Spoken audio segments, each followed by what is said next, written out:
Okay, so yeah, what I've drawn here is the standard argument against minimum wage. It says that if the minimum wage here is above the competitive equilibrium wage, W star, then it causes unemployment. That's what I showed you last class. There's this other sort of quirky fact about minimum wage that says actually it could be more efficient to have the minimum wage. And I think I can explain it now by saying if this firm has something called monopsony power, by the way, Hala, you weren't going to talk about this, were you? Monopsony power. I don't want to steal your thunder if you were. You can go ahead. I wasn't. Were you going to talk about it? I wasn't. Okay, good. The word, have you guys heard of this word monopsony? It's like a monopoly. Monopoly is when you are the only person who can sell something. You have monopoly power. Well, monopsony is the opposite. It's when you're the only person who can buy something. You're the only person buying. You have some monopsony. You're a monopsony.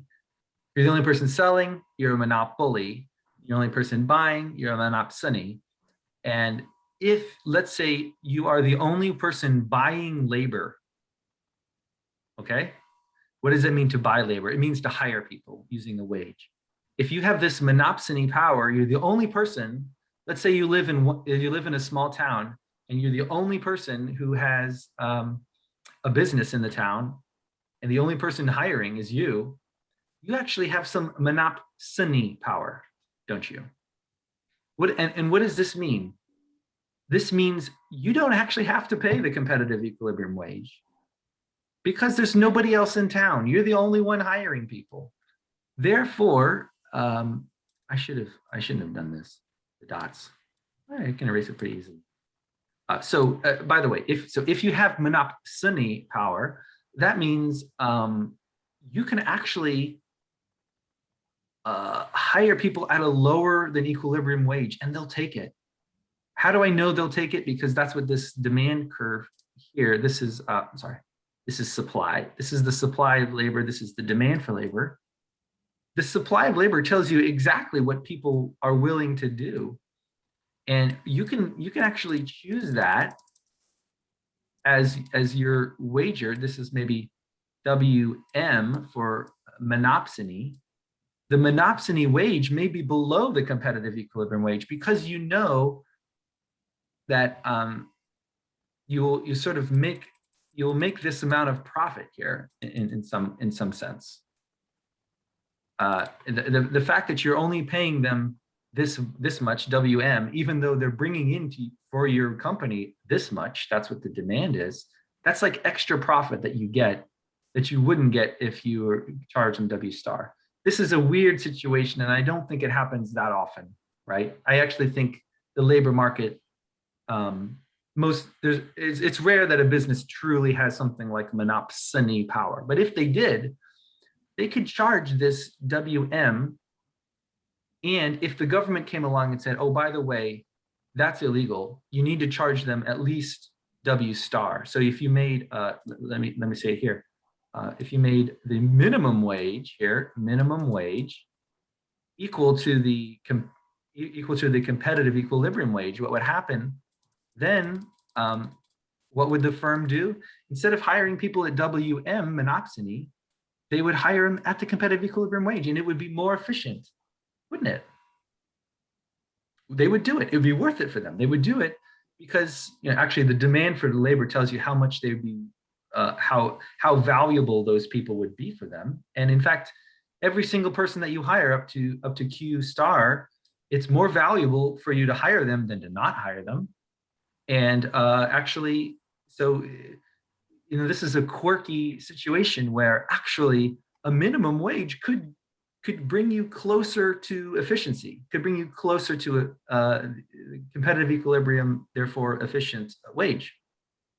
I just wanted to tell you that, even though I don't personally believe that businesses in this country have monopsony power, but if they did, or you could argue that if they had something close to it, then you can make this economic argument that minimum wages are helpful, are actually more efficient than not having the minimum wage.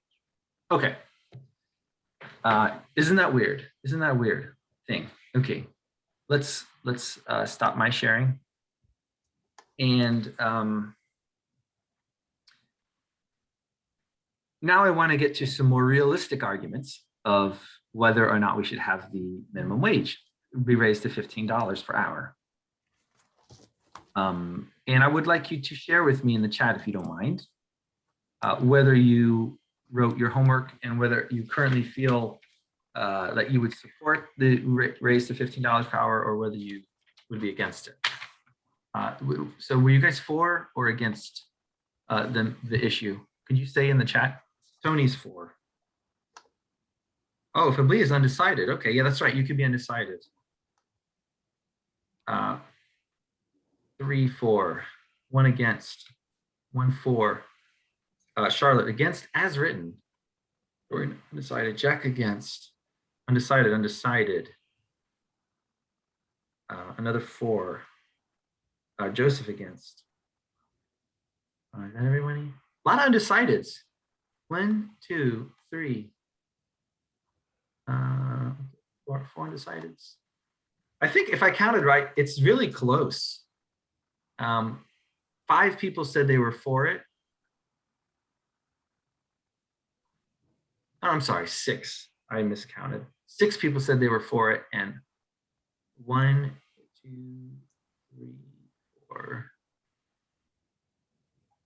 5. I miscounted that. So 6 to 5 for. I'm using the number. The people who support the motion have a plurality. They don't have a majority because of the undecideds, meaning that it's not over half the class who are for this motion, but it is the largest contingency. Anyways, this is like as close as you get here between for, against, and undecided. So a lot hangs in the balance here between Hala and Zaid. How you guys are gonna present here? You have some big influence over our collective decision with respect to this issue. I'd like to turn it over to you, Hala, if you are ready to go. I'm gonna start sharing now. Yeah, I've made you a co-host, so you can try to share.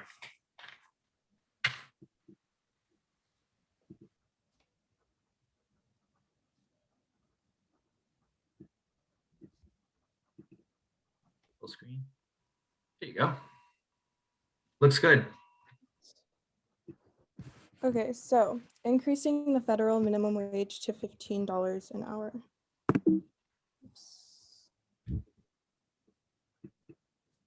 Okay, so the most recent proposal for raising the federal minimum wage is the Raise the Wage Act of 2021.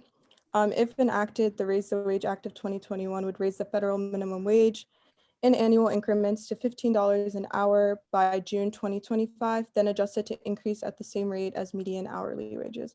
So for this act, it's over 5 years instead. It starts, like the effective date, it starts at $9.50, so it'll increase to $9.50. A year from that, it'll go to $11, $12.50, 2 years, $14, 3 years, and then finally after 4 years, it'll go to $15 an hour. Okay, so the first reason we should increase the federal minimum wage is that it's going to raise pay for tens of millions of workers. Raising the federal minimum wage to $15 per hour over time will benefit 32 million people, which equate to 21% of the United States workforce. Workers who work year-round would earn thousands of additional dollars a year. This would make a great difference in the life of many workers who make just under $25,000 a year, which is generally not enough to cover cost of living. Since underpaid workers spend a significant portion of their extra earnings, this wage increase would assist in the stimulation of the economy, resulting in increased job growth and business activity. Raising the minimum wage will also put approximately 1.3 million people over the poverty line.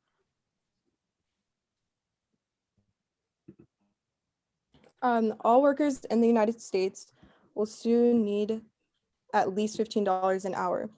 This is due to cost of living. So in all parts of the country, a person who is single without children need at least $31,200. This is close to what a worker working full-time making $15 an hour receive annually. to achieve a modest but adequate standard of living. By 2025, this amount is expected to rise. And then these numbers are based on calculations from the Economic Policy Institute's Family Budget Calculator. Many adult workers, especially those with children who work full-time on a minimum wage, are well below the poverty line as well. Pay is not the only issue in this case because many companies don't even offer full-time hours for employees. So they're making that low minimum wage and not able to work full-time hours.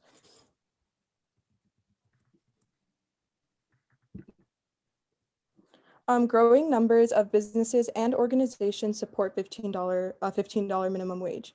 A $15 minimum wage has been endorsed by business groups representing thousands of small businesses. This includes the Business for a Fair Minimum Wage, the American Sustainable Business Council, the Patriotic Millionaires, and the Greater New York Chamber of Commerce. As a result of pressures from workers, a rising number of employers have also increased their starting pay to $15 or more. This includes Amazon, Whole Foods, Target, Walmart, etc., and many more from there. When low productivity firms increase their wages to meet the new minimum, high productivity firms increase wages too, because they want to attract workers quickly. Such competitive pressures leads the minimum wage to spill over. So again, with that said, when low productivity firms are forced to increase their minimum wage, the high productivity firms are going to increase it too because they want to bring in those or attract those new workers, excuse me. And they want to outbid the low productivity firms with better offers than before that they would make before the wage increase. So again, that creates a lot of competition, which is good. Raising wages benefits us. A fair rise in the minimum wage have not led to significant job losses. A quote from a source I used was, after the federal minimum wage was raised to its highest historical peak in 1968, wages grew and racial earning gaps closed without constricting employment opportunities for underpaid workers overall. An increase in minimum wage would also better the general standard of living for the minimum wage workers.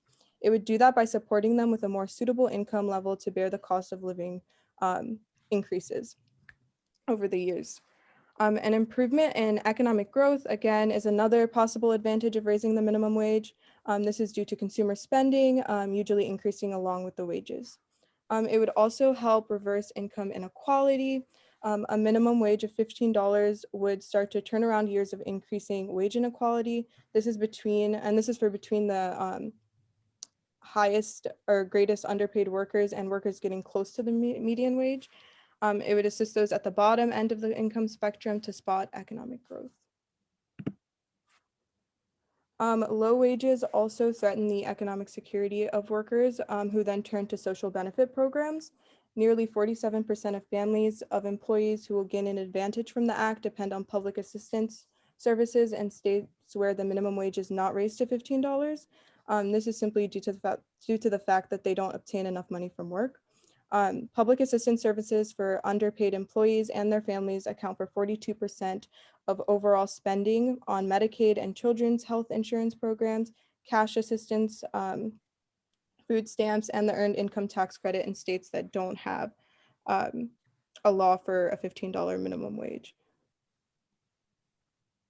Okay, and then I don't know why I had that bullet point again. And then this ends up costing federal and state taxpayers over $107 billion a year. And I think I'm almost out of time. Okay, and that's it. These are my sources.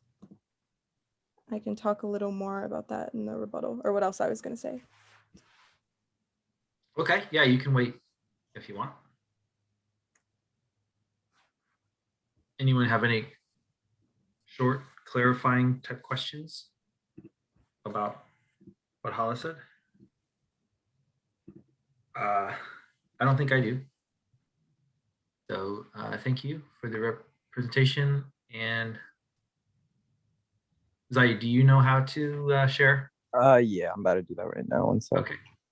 Try to After she needs to stop sharing maybe. Okay. Let me see. Pause share. Can you guys see my screen? There we go. Oops. Yeah. Try it again. Try it again, Zai.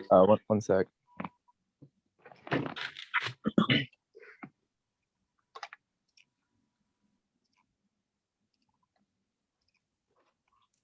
about now? Yes, Okay, perfect. not full screen, but yeah, we can see it. All right, so That I was- will be arguing against the minimum wage increase to $15 an hour within the next 2 years. I actually did agree with the act and it increasing over the next 4 to 5 or 6 years. But over the next 2 years, I think it would have a lot of problems, I guess. An increase in the minimum wage would force businesses to lay off employees and result in a rise in unemployment levels. So the Congressional Budget Office projected that a minimum wage increase from $7.25 to $10.10 would result in a loss of 500,000 jobs. And in a survey of 1,200 businesses and HR professionals, 38% of employers who currently pay minimum wage said that they would lay off some employees if the minimum wage was increased to $10.10.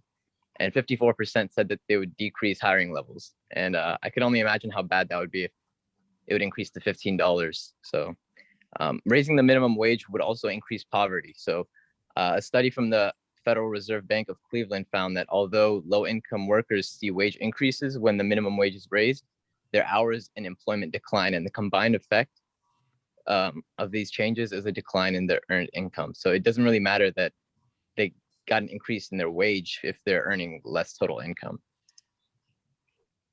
A minimum wage increase would hurt businesses and force companies to close.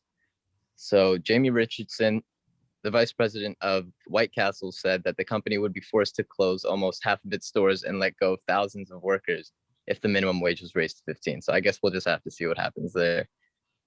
Raising the minimum wage would also increase the price of consumer goods. The Federal Reserve Bank of Chicago stated that if the minimum wage is increased, fast food restaurants would pass on almost 100% of their increased labor costs onto consumers, and that other firms will probably do the same. Purdue University in 2015 found that raising the wage of fast food restaurant employees to $15 per hour would result in a price increase of 4.3% or a reduction of product size by 12%. So that's probably because of the labor costs being transferred.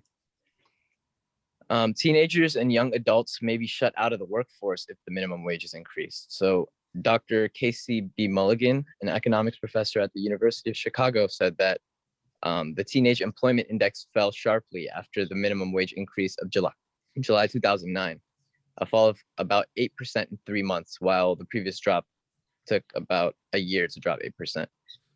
According to a study by Thomas A.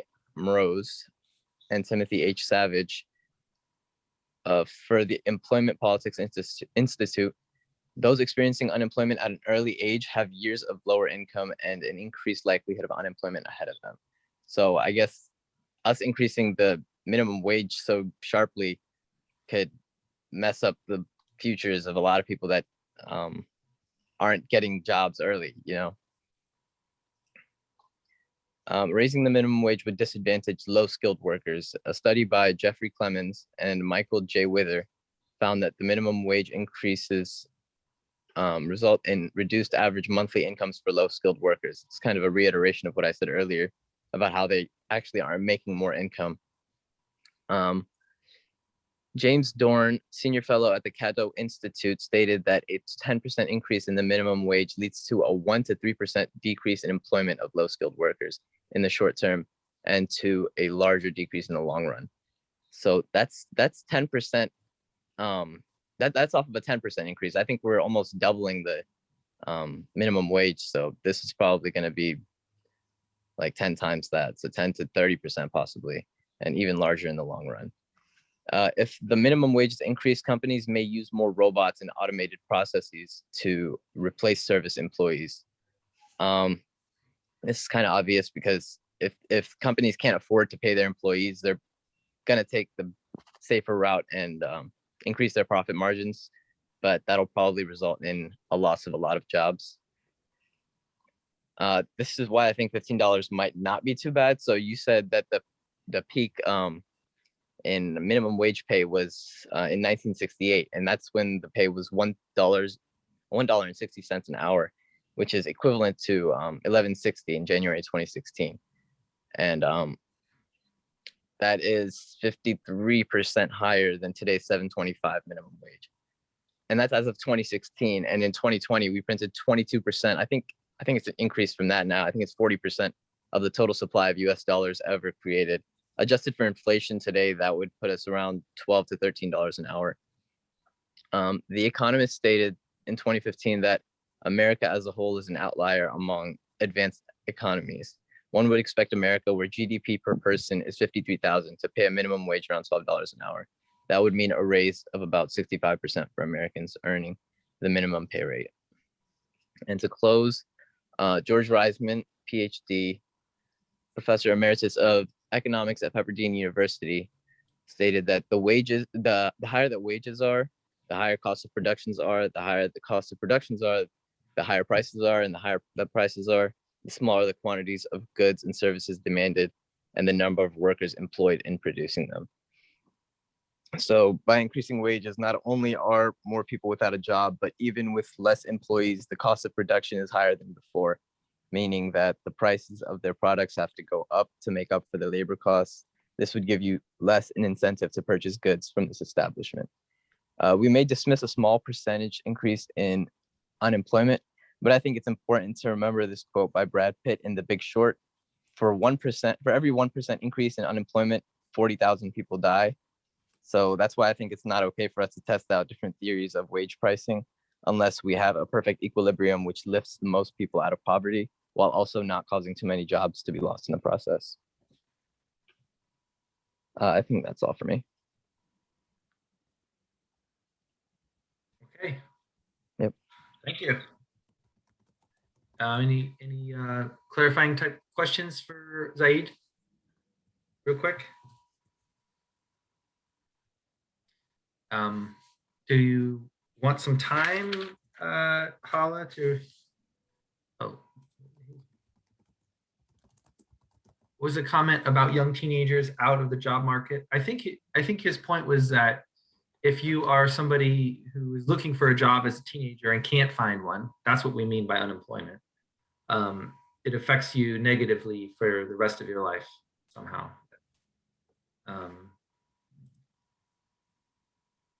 Those experiencing unemployment at an early age have years of lawyer earnings and an increased likelihood of unemployment ahead of them.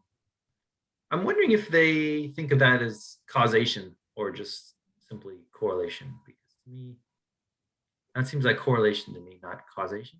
But I didn't do that study. I can't say for sure whether they've controlled for that. I have no clue. Yeah. I mean, I think this, what you have highlighted in yellow, I think that's clearly a true statement. Why? Yeah, because sense, but because people who have trouble finding a job or just sort of not good at keeping a job as a teenager, they probably have some characteristics that make it harder for them to have or keep a job as an adult later on in their life. So it may or may not be what they were trying to say. Not necessarily a causation, because you couldn't find a job as a teenager. That's why you couldn't. More likely to be unemployed. But who knows? That's definitely possible. Tony says, I wonder if wage increase would also price young and experienced out of the job market. An employee of the same company has worked for years recently paid. Yeah, I think that's something we could talk about too, is whether it's harder to get started in an industry if a firm has to hire you at $15 per hour. Of course, the company would rather hire experienced people, and especially if they have to pay a higher wage, like $15 instead of $10 per hour, they would really only want to do that for somebody that is going to pay off, has some experience already. But yeah, there's some data about this. In fact, maybe Hala has something to say about that. How's it coming, Hala? Do you want to give some kind of a rebuttal or closing? Yeah, so I had a few. So the first thing I want to talk about is he said something about robots in his Automation. Okay. Yeah, automation, and I read about that too. So I think basically what he's referring to is, let's just say like McDonald's, like, raising the minimum wage to $15 an hour. They're gonna start using the touchscreen machines or whatever to replace employees. And I found a source. It's actually a study from Princeton University, that found that higher minimum wages are not associated with faster adoption of touchscreen ordering. So in other words, there's no correlation between the adoption of automation and the minimum wage. So I forgot specifically what he said about that, but I know I did read about that. And I don't think that that would necessarily, the rise of the minimum wage again people would start being replaced by, touchscreen ordering machines, if that makes sense. Like, it's not necessarily, that's not necessarily what's going to happen. And it's, I guess, the cause of it, like, that's not going to be as a result of the minimum wage rising, if that makes sense.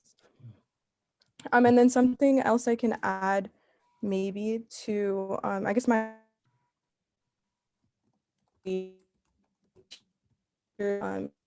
getting out of the job. So you're breaking up. Can you say that again? Like, Are you guys hearing? Are you guys having a hard time hearing not sure. Hala? Yeah, we can't hear her. Hala, Oh. I think your connection is coming in and out. Oh, sorry. Can you guys hear me now? Now we can. Okay. Should I say everything again? Yeah, everything you just said. Yeah. Okay. We heard the part about McDonald's, but then after Okay. that you were saying something. Yeah, I was gonna make another add my opinion on the young teenagers getting out of the job market. So again, I've lost my train of thought because I kept going. So sorry, just one second.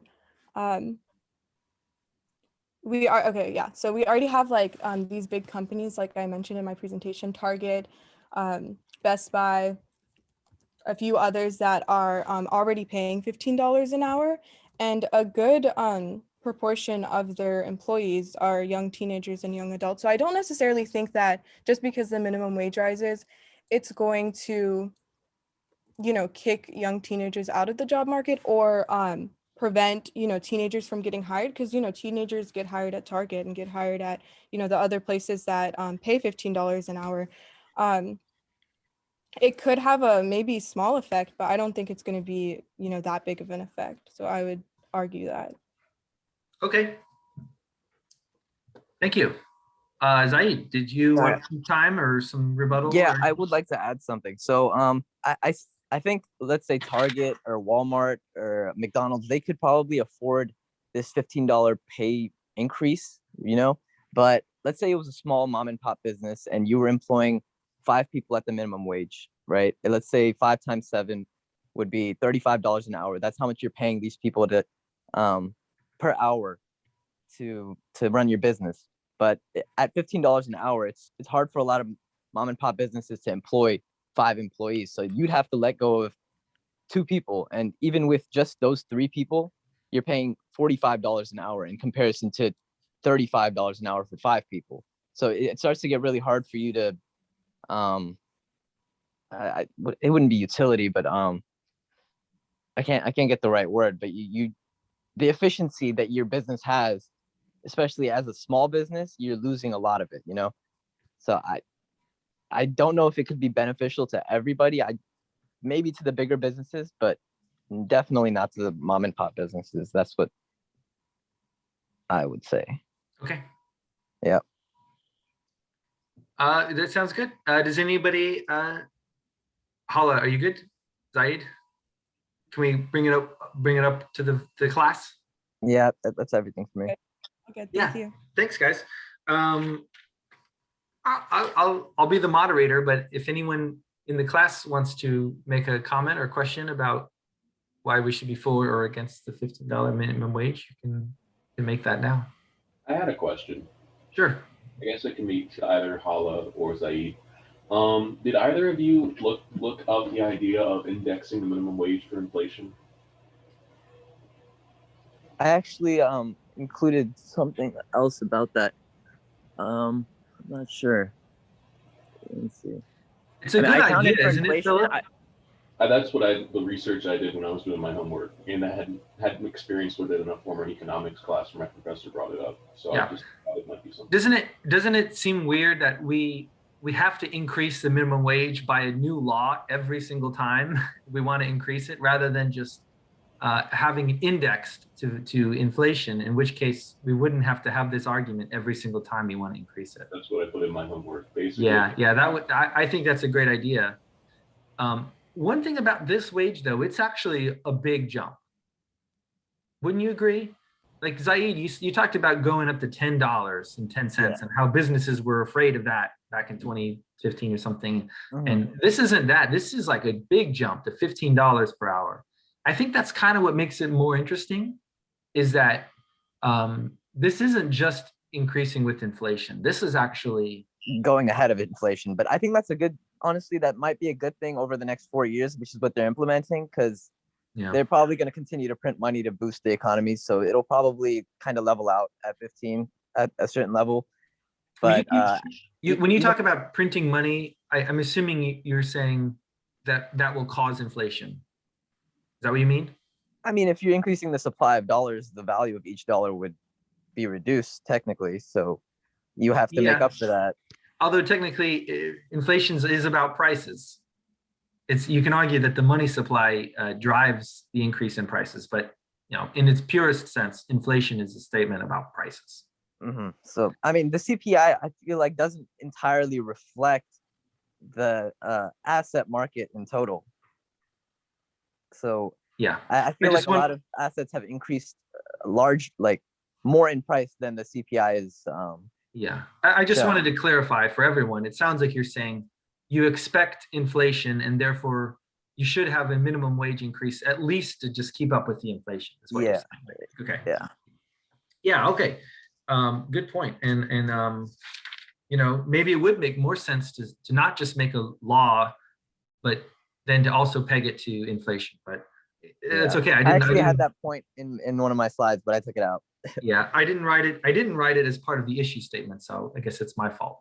But that's a great point, Philip. I think anybody who takes this issue seriously probably should also look into inflation and say, we have to increase minimum wage, if for no other reason that because we've had inflation in the last 20 years and we haven't increased the minimum wage. Okay. Anybody else, or can I go to some of my things? Can I talk about something Hala mentioned? I liked it. She said there would be something called a spillover, which means even if it's sort of low-skilled workers, that sounds bad to call them that, but people who haven't been working long enough to develop skills, if all of them have to be hired at $15 per hour, you could imagine other people who do have skills and do have experience and are currently making $15 per hour, they would be a little upset about that. And in fact, their wages have to go up, don't they? In order for businesses to be competitive and attract the people who are good and have experience and education or whatever, they have to offer a higher wage. So she mentioned this, and in fact, it's a real economic phenomenon. Is she still here? Yeah, she's still here. Known as the spillover effects. And I guess my question to the class is, are spillover effects a good thing? What does it mean? It means everyone gets a pay raise, not just people near the bottom of the pay wage spectrum, but even people who are above it are going to get bumps, because it's like the whole wage schedule has to go up. Even if you're making $18 per hour right now, if you think of the minimum wage going up to 15 instead of 7.25, that's going to push everyone's wage up. And you making 18 now, you make 20, you make $22 per hour. It seems like that has to happen. My question is that a good thing or a bad thing for us as a country to have these quote unquote spillover effects? What's your opinion about that? Anybody want to volunteer? Is it good to have spillover effects or not? What is the context, like what kind of spillover effect are we talking about? Because It means isn't a spillover effect like something that's unrelated is affecting something else, like an externality is affecting an economy? Yeah, you're right. That's often what it refers to. But in this case, it means if you're a worker who's currently making more than the minimum wage and the minimum wage increases, your wage will go up above the minimum wage, even though you weren't directly affected by the minimum wage. That's what it means. Remember, like I said, let's say you're making $18 per hour. If the minimum wage becomes 15, you would think that doesn't affect you directly, but there could be a spillover effect.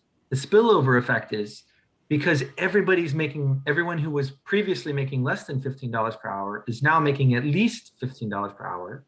In order for there to be like a wage scale where everyone with more experience earns more money, the whole scale of wages has to be pushed up.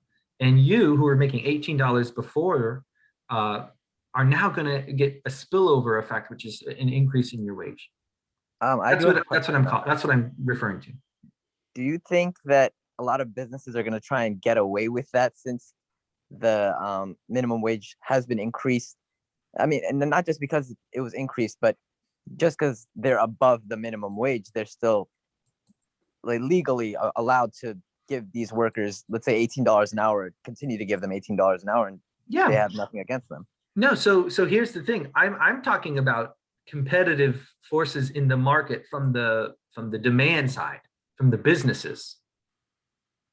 So imagine you're a business who's like paying everybody $15 per hour and you're just getting everybody, regardless of their skill. You could be a different business who say, you know what, I'm going to pay them a little bit more and I'm going to get the better people. I'm going to be able to screen my employees and take the best ones. And therefore, there's like a wage ladder where your ability and your skill and your human capital investments have to be increased with respect to wage. That's what the labor demand forces do. So even though you're correct, Said, no one would force you to increase the wage of somebody who was making 18. You know, legally, there's nothing forcing you to do that. But the market pressure would. The market pressure says, if you don't increase the wage on this guy who's making $18 per hour, somebody else is going to come along and offer him 20 and steal him from you, something like that. That's the theory. Now, I don't know if it's actually happens. But nobody said whether this is a good thing or a bad thing to have spillover effects. I feel like it can be a good thing for the employees it's affecting, but I feel it's almost undetermined, like, overall, because you would have to hire less workers because you can't afford as many workers if all the wages go up. Yes. Or you pass the cost on to consumers, which means they have to spend more money, which means they can't buy as much stuff. So I don't know if it's a good thing or like a balancing out thing overall. It's kind of undetermined for me because I feel like it's a good thing for some people, but I don't know if it's a good thing overall. Yeah. Okay. Fair point. It's good for some and bad for others, just like before. I think the relevant policy issue is, am I trying to raise people out of poverty? You know, let's be honest right now. I have to say, Zaid, you gave this example. I'm not picking on you because, you know, you were forced to take this issue, but you talked about the mom and pop store who is hiring 5 people at $7.25 per hour. Yeah. Let's think about this situation though. These people who are working at $7.25 per hour, that's not really enough to live off, is it? If you have a family and that's your income. I don't think it's enough to live off, honestly, but yeah. I think you would need to kind of build an equilibrium, maybe meet around $11 or $12 an hour, but I don't think they'd be able to afford 15 immediately. So it's kind of a good thing that it's going over the course of the next 4 years. But I guess my point is, you know, this becomes like a matter of preference in what I think is important for the government to do. I mean, normally economists would say, don't interfere in a market unless by doing so, you're making it some kind of Pareto improvement, right? Pareto improvements are good. And in this case, maybe it wouldn't be. Maybe it wouldn't be a Pareto improvement to say, you have to hire people at a higher wage because the mom and pop store. But you know, if you imagine a worker at a mom and pop store only earning 7 something per hour, and especially if they have a family and they're trying to that's really struggling. Like that's below the poverty line right now, Right now, the minimum wage is below the poverty line, isn't it? I'm pretty sure that's true. Is it, how much per year do you make if you earn a minimum wage? It's like 20 some thousand or I think it's like 18 or 17, yeah, something like less that. less than 20 less than $20,000 per year.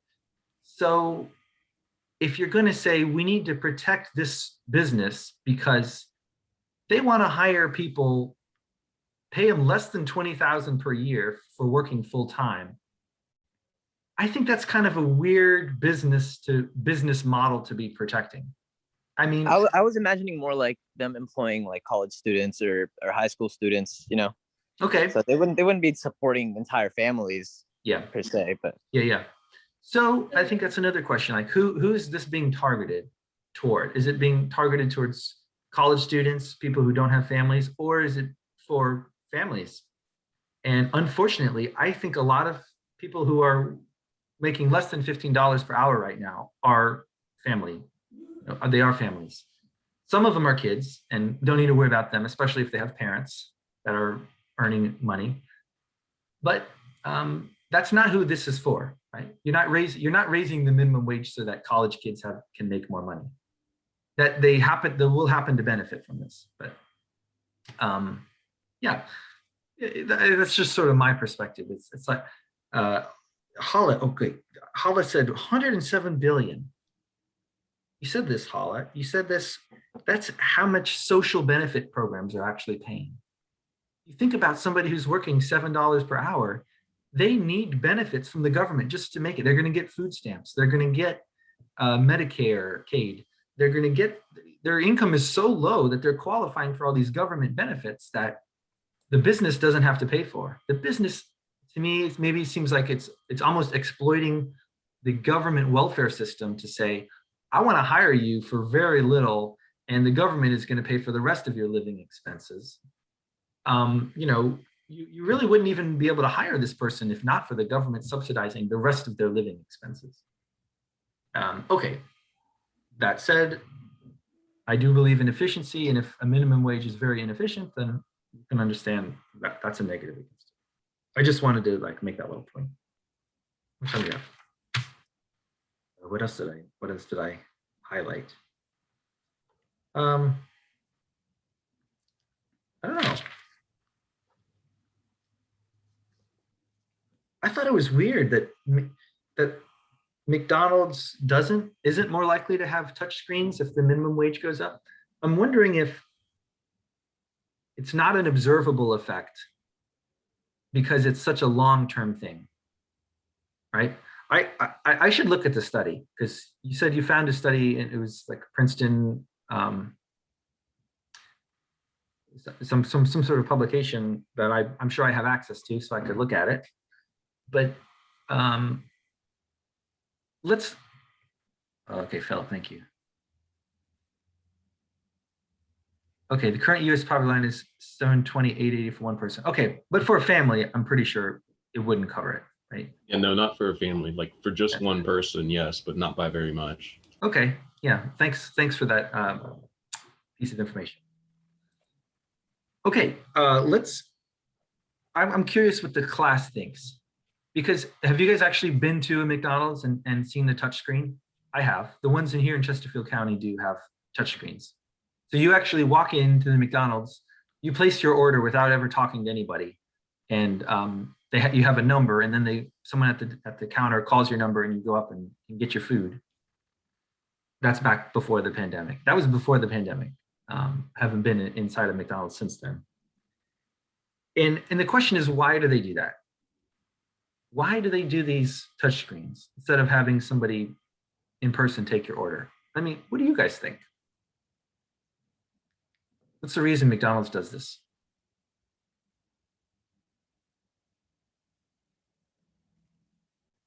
Could it be public image? Really? How so? I'm curious. Because McDonald's already has a reputation of not paying its employees well. And when you're firing a whole bunch of employees and putting in technology that makes stuff for free, then it seems like you don't care about people, you just care about the bottom line. I know like all companies are like that, but it just Wait, doesn't perception wouldn't be that good. Maybe, I'm sorry, maybe you misunderstood. I said, why do they have these touch screens? Not why don't they? Oh, why do they? Yeah, all the ones near me do. I don't know about where you guys live, but Like- all of the McDonald's near me have touch screens. Oh, sorry. I think I misheard you. Yeah. Oh yeah, it makes stuff for like it lowers the cost. Less So, employee. okay, so it's a cost. You're saying it's cheaper than paying people to do it. Yeah. Well, Like doesn't that depend on the wage though? Whether or not it's cheaper to have a machine do it or a person do it, does that depend on the wage that you're paying the person? not really because the machine works for free. Hmm. I mean, I basically I Also, know isn't machine like a long-term thing? And if you depend on wages, then you just have to look, you have to be on a lookout for the policies and stuff. But Yeah. if you have machine, then it's a long-term thing. Okay. like for like an employee, you have to pay them workers' compensation if they get hurt, Sure. sick leave.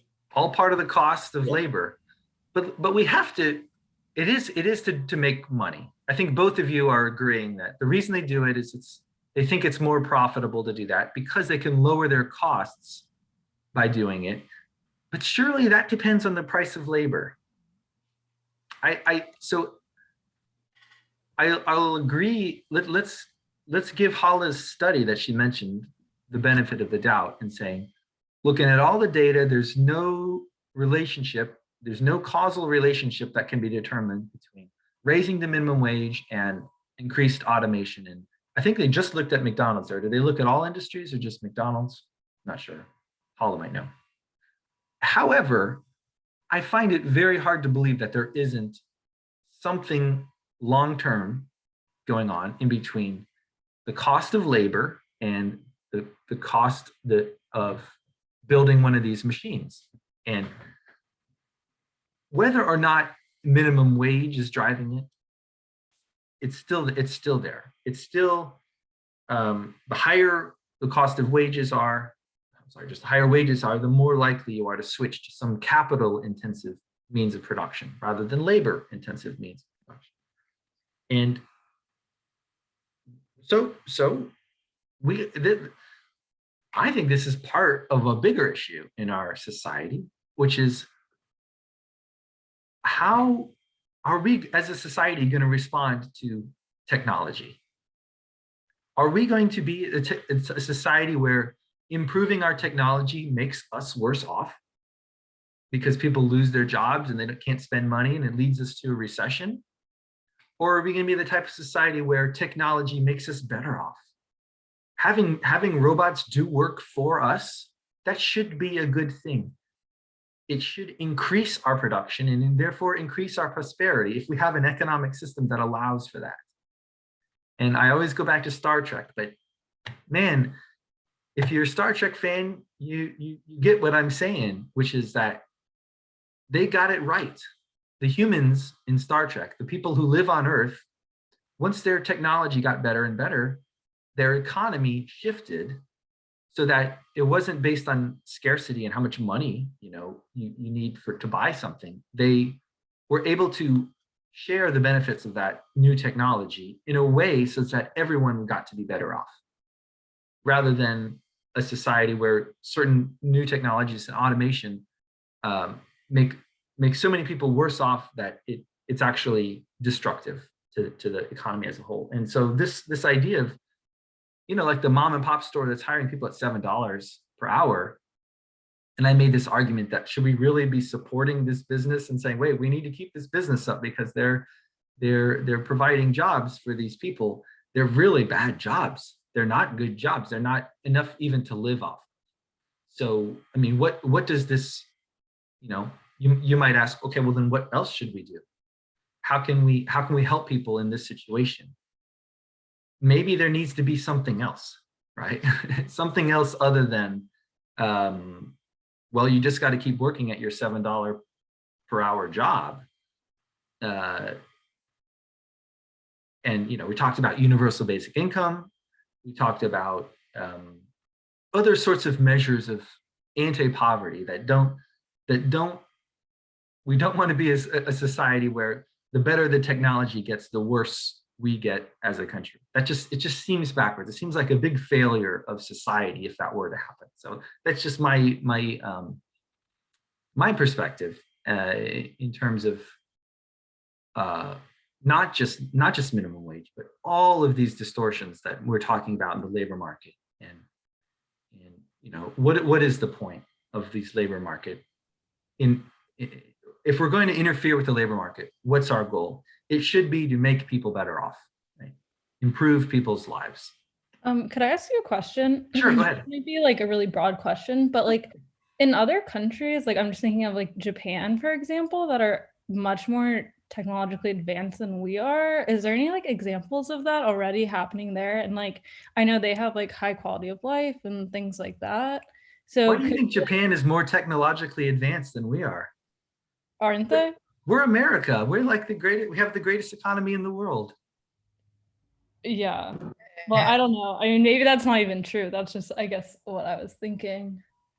Yeah. So I think you have this perception of Japan that it's very technologically advanced because their means of production are far more capital intensive than labor intensive. Is that right? I don't think it's the case that Japan is so far technologically advanced that they can build things that we can't. I don't think that's true.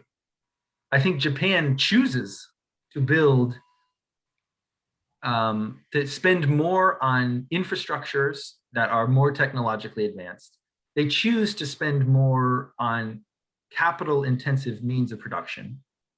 And if you've ever been to Japan, I guess you would see that, like everything's automated. They have these machines, they have railways and things that look more technologically advanced. But this is a small point. I don't actually think they have technology that we don't have. It's they've chosen to make different sorts of investments than we have in this country. Is the way I would say it. Gotcha. And okay, and you might ask why. I think it's because labor is more expensive in Japan, and that makes capital more attractive. Did you know that the population of Japan is actually decreasing? I did know that. Yeah. Nobody makes it's like yeah, so Japan has like a shortage of labor, and therefore the price of labor is high. And therefore, if you are building something, you have much more incentive to use automation, use capital to build that thing, to produce that thing. And I think that's mostly what you're talking about. I also think the culture of Japan just likes the sort of highly visible technological things that you might see. Have you ever been to Japan? I have not. Oh, okay. The United States still has the biggest economy in the world, and I think we have the best universities in the world as well. So I don't really think that, on average, I should say, 40 of the best 50 universities in the world. It used to be true. Maybe that's not quite true. 30 of the best 50 universities in the world are in the United States. You can look at rankings, world rankings of universities, but it's something like that. Yeah, so that was an interesting question. Well, let's circle back to minimum wage. We have to decide, do we want to leave the minimum wage pretty low, which it is now, or increase it to something like a living wage, saying, if you want to hire somebody, you just have to pay them enough that they can live off of it. And right now we have a situation where people don't have to do that. And one way to think of it is bargaining power, right? If you're working at a place for such a low income, like $7 per hour, it could be that you just don't have any power. You have no other options. Raising the minimum wage to $15 per hour, it might actually help you if it means, well, now if you want to hire me, you gotta pay me $15 per hour. Are there going to be some firms? Let me ask you guys. White Castle. This guy from White Castle says he's going to close. What do you think about that? Do you agree? Is he telling the truth? He's stuttering. Would you say? He's stuttering. He can't be serious. Can't be serious. It's Yeah, it's like a threat. Yeah, like Yeah. he's a millionaire. He gets a raise probably every single year. So Now let's ask another question. Is there some truth to what he's saying? And I think we all have to agree the answer is yes. like in certain areas, but not like mass like he's talking about. Yeah. It is possible that there's a business out there like White Castle that the only way it can run is because they hire people at such a low wage. If for some reason they had to hire people at a higher wage, they wouldn't be able to charge a high enough price to make it profitable, and probably the White Castle would shut down. Does that mean that there would just all of a sudden be no food service industry in that city? I don't think so. I don't think that's how the economy works. The invisible hand is still working in this situation, right? People have a demand for food. They're going to pay for food in some other way. It just won't be this really cheap method that White Castle does. There's some other restaurant that produces food that people still want to buy in some way that pays people at least the minimum wage will emerge in this particular market. There's a law that says the supply meets the demand in some sense because of the invisible hand. So I do think there's some truth to what the White Castle guy is saying, but I also think that's not necessarily the right way to think about it. That, well, because this particular White Castle might be shutting down, we have to leave minimum wage laws as low as they are. Actually, no, it could be that White Castle is somehow not good for this community. It's hard to think of it this way, but an entirely different business model may be more efficient, at least in terms of providing people jobs where they don't need government subsidies just to live and while they're working on the jobs. Okay. No, I thought that was interesting. I think that's all I have. You guys have any other comments? I have a question. I don't know if that's like directly related, but I was thinking that can we also like look into redistributing wages? Like maybe cut $3 off from the CEO's salary and give it to the worker. I don't know, Well- like something like that. Well, we have taxes. Taxes are basically what you're describing, aren't they? Yeah, but like taxes is something that government handles, but if the company starts doing it so that they can Yeah. also like pay for the minimum wage and at the same time. But are you saying businesses should do this on their own, or are you saying government should force them to do it? No, businesses should do it on their own. Like, I just Yeah. wanted to address that issue of income inequality. Like, Mhm. CEOs are getting paid a lot more than the workers. So this might be like one way to address it. Yeah, okay, so you're saying a firm can afford this new minimum wage because if nothing else, they could be taking it out of their executive pays to pay for it. Is that what you're saying? Yeah, something like that. Okay, that may or may not be true. Of course, it's always more complicated, right? And I feel like sometimes businesses aren't really forthcoming with the true bottom line. And if you say, well, we have to raise our prices. If you make us increase our wages, we're going to have to raise our prices. Sometimes that's just not true, or at least they couldn't raise their prices. You can't raise your prices if you're already charging the most you can for your product. In other words, maximizing your revenue and minimizing your costs are two different things sometimes. And it's wrong to say, well, if you increase my costs, then that's going to change the way in which I maximize my revenue. That's just not true given most economic models, because if let's say you're McDonald's, you charge a certain price for a Big Mac, not because you need to charge that price to pay your workers. It's because that's the revenue maximizing way to sell Big Macs. you want to sell as many Big Macs as you can at a certain price, and you choose that price accordingly, according to the demand for Big Macs, not according to the wage of your employers. So I think that's a common misconception, is that raise wages, and that means there has to be a corresponding raise in wages. I don't think that's generally true, because they would raise their prices already if they could. The reason they don't is because the downward sloping demand. Okay, I think that's enough of that point. Yeah. Maybe I should make the quiz available, unless anybody else has any other comments to wrap this up. Also, tell me what your final opinion is, whether you're for or against the minimum wage. It sounds like some people would be more on board if it was longer, like 4 years or something like that. And in fact, I guess that's how the bill was.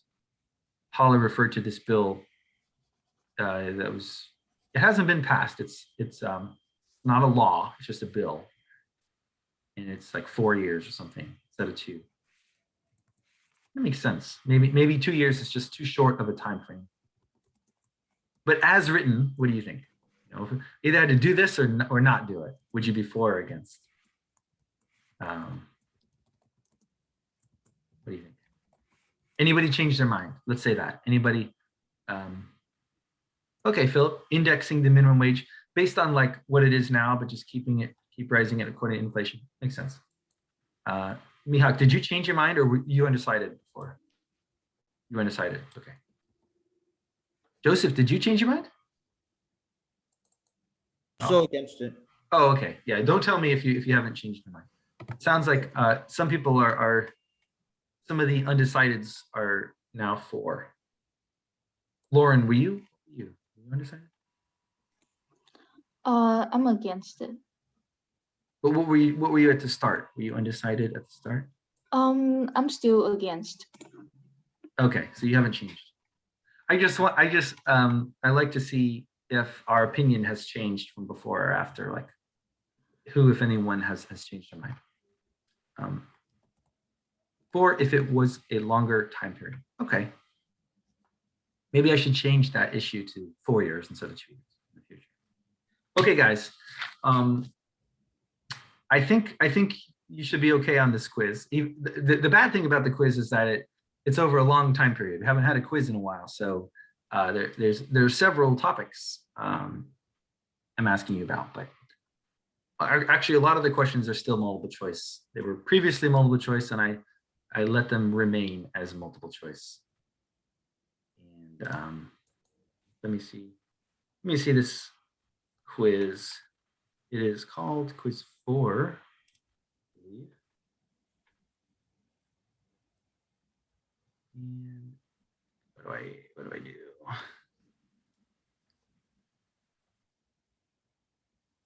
Sorry. Yeah, I have to make it available. Sorry guys, just a second.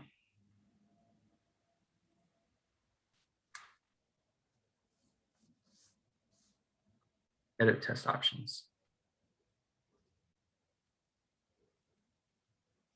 I think I still want to make it where you only get one attempt. I don't know why. I think I don't want you to like go through it, see what was right or wrong, do it again, see what was right or wrong, do it again, see what's right or wrong. I just want you to do it and then see the feedback in one sitting.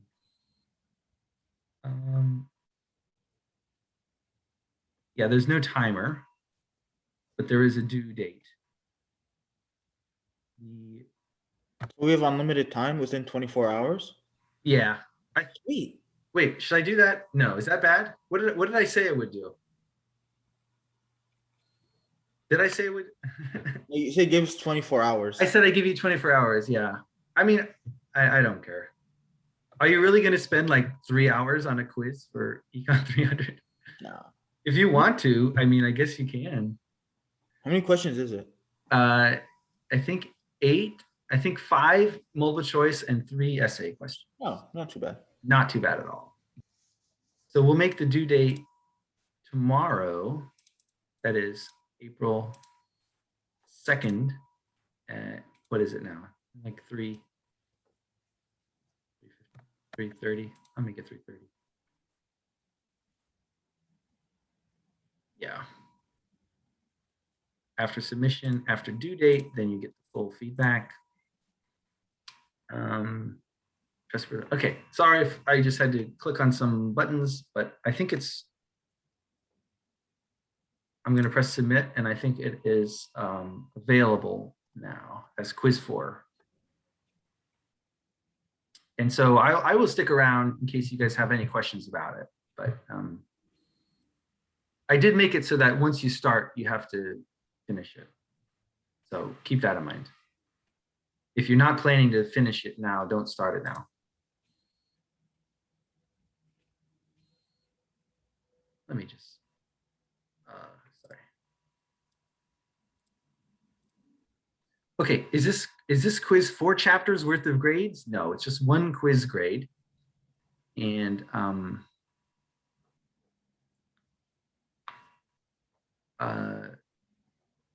they're not really chapters. They're issues. There's 4 issues, but really only 2 lectures, and that was the one about education and signaling, and then the one about the labor market. So I'll stick around, but I think I'm going to mute myself, and then you can ask me questions. Well, if somebody wants to open it and ask me questions, you can. If not, I'll just,